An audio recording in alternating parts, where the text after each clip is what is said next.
Hello and welcome. देखिए, students ने हमें ये वाला स्क्रीनशॉट सेंड किया जो ये है। पहले हम आपको बता दें कि ये जो स्क्रीनशॉट है ना, ये आज के डेट का है। दैट मीन्स 28/1/2026 के डेट में आया हुआ है कि ये क्या है कि इस पे केस हुआ है, किस पे, जूनियर असिस्टेंट पे फिर से केस हुआ है।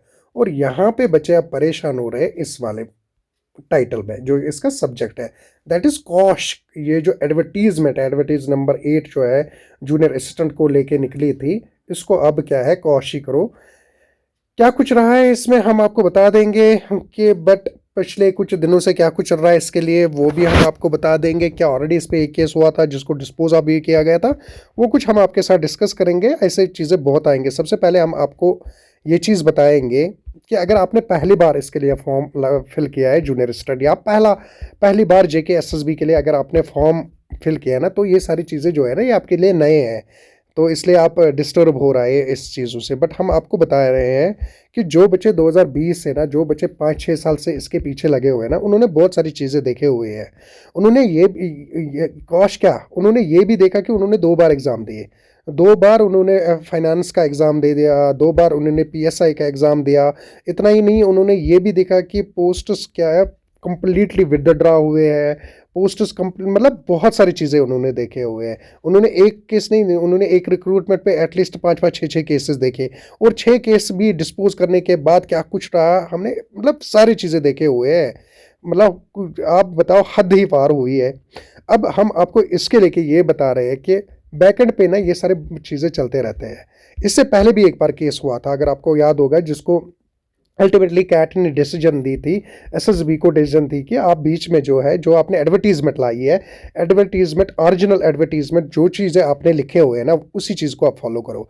अगर आपने टाइपिंग लिखा है तो टाइपिंग को ही फॉलो करो। अगर आपने OMR मेंशन किया है वहाँ पे आप OMR फॉलो करो।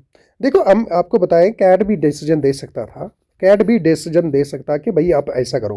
बट कैट ने भी ऐसा नहीं कहा। कैट ने क्या कहा कि आप एडवर्टीजमेंट, जो आपकी एडवर्टीजमेंट है वही आप फॉलो करो, और बीच में से आप क्या है, चेंजेस नहीं कर सकते हो। फिर फाइनली JKSSB ने इसके अगेंस्ट क्या किया, JKSSB ने जब ये चीज़ें सुनी, JKSSB आया सीधा OMR लेके। उन्होंने बताया हम OMR कंडक्ट कर रहे हैं और 22 फेब को OMR कंडक्ट होने वाला है। और ये जो चीज़ है ना, ये फिलहाल के लिए ऑफिशियल चीज़ है। क्योंकि आपने जिसके लिए भी फॉर्म लगाया ना, चाहे आपने JKSSB के लिए फॉर्म लगाया या किसी भी बोर्ड लाइक JKPSC के लिए आपने फॉर्म लगाया या कहीं पे भी आपने फॉर्म लगाया ना, जो आपके ऑफिशियल चीज़ें होते हैं ना, ऑफिशियल इनके वेबसाइट्स पे होते हैं ना, उस पे आप ट्रस्ट कर सकते हो। लेकिन ऑफिशियल क्या है, ऑफिशियल यही आया है कि 22 फेब जो है वहाँ पे OMR एग्ज़ाम होने वाला है। हम आपको अब ये चीज़ बता देंगे कि आपको फोकस, कंटिन्यूसली फोकस रखना है। किस पे, OMR पे भी आपको फोकस रखना है, साथ साथ आपको टाइपिंग पे भी फोकस रखना है। क्योंकि अगर टाइपिंग पहले भी होती है ना, या OMR पहले भी होता है ना, टाइपिंग तो आपको देनी ही देनी है। चाहे पहले हो जाए चाहे बाद में हो जाए, तो टाइपिंग आपको देनी है। और OMR जो है ना, आपको दोनों पे फोकस करना है। क्योंकि OMR आपका एग्जाम अगर 22 फेब को होता है ना, एक साथ सबका एग्जाम होगा। 22 फेब आपका एग्जाम हो गया, एग्जाम ये डेट खत्म हो गया। फिर इसके बाद मानो रिजल्ट आ जाएगा, फिर आपको बुलाएंगे किसके लिए, टाइपिंग के लिए बुलाएंगे। बीच में उतना ज़्यादा टाइम नहीं देंगे कि आपको 4 महीने, 5 महीने, 7 महीने, एक साल दिया जाएगा किसके लिए, टाइपिंग के लिए दिया जाएगा। ऐसा कुछ नहीं होता है कि आपको इसका रिजल्ट जल्दी दिखने को मिलेगा फिर आपको टाइपिंग के लिए बुलाएंगे।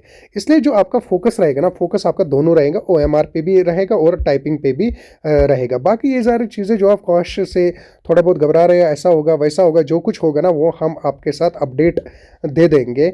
जब भी इसके रिगार्डिंग हियरिंग होगी, कुछ हो, कुछ भी नोटिफिकेशन आ जाती है, ऑफिशियल चीज़ें जो आते हैं ना, हम आपके साथ डेफिनेटली वो चीज़ आपके साथ शेयर करेंगे।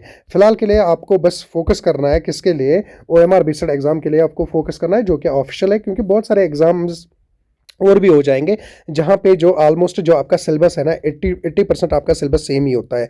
इवन किसी किसी पोस्ट में आप देखोगे 100% सिलेबस जो आपका सेम ही होता है। 90% सिलेबस सेम। कुछ पोस्ट ऐसे होते हैं जहाँ पे आपका स्पेसिफिक रहता है। जैसे अगर हम फाइनेंस अकाउंटेंट की बात हम करेंगे, वहाँ पे आपकी अकाउंटेंसी रहती है, जो कि आपको बाकी एग्जाम में दिखने को नहीं मिलेगी।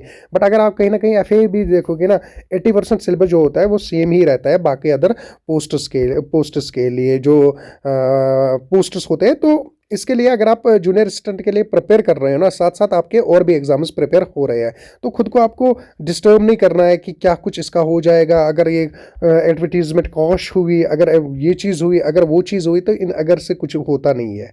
तो आपको बस फोकस रखना है, स्टडी कंटिन्यूसली आपको मॉक्स देने हैं, कंटिन्यूसली आपको टाइपिंग भी करनी है, कंटिन्यूसली साथ साथ आपको OMR पे भी फोकस रखना है।